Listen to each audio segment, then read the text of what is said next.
Pemirsa, tingginya jumlah pasien COVID-19 yang sembuh dalam beberapa hari terakhir mampu menekan jumlah kasus aktif yang masih tersisa. Pada Selasa hari ini, kasus aktif atau pasien yang masih dirawat karena COVID-19 makin berkurang dari sehari sebelumnya, yakni sebanyak 816 orang. Tingginya pasien sembuh dan mulai berkurangnya tambahan kasus baru tentunya berkontribusi terhadap mulai berkurangnya jumlah kasus aktif tersebut.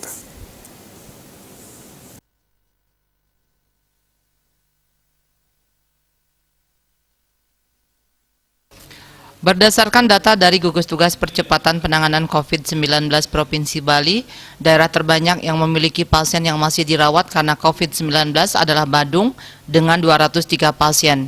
Disusul Gianyar 181 pasien, Denpasar 161 pasien, Karangasem 63, Tabanan 58, Kelungkung 55 pasien, Buleleng 52 pasien, dan Jembrana 27 pasien, Bangli 14 pasien.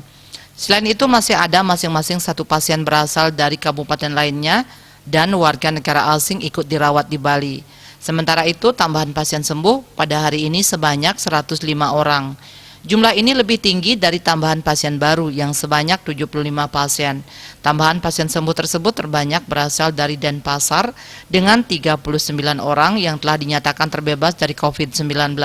Selanjutnya Badung dan Gianyar sama-sama melaporkan 18 pasien sembuh. Bangli melaporkan 10 pasien sembuh, Karangasem 7 pasien sembuh, Buleleng 4 pasien, Tabanan dan Buleleng sama-sama 3 pasien sembuh, serta Jembrana melaporkan 2 pasien yang dinyatakan telah terbebas dari virus ini.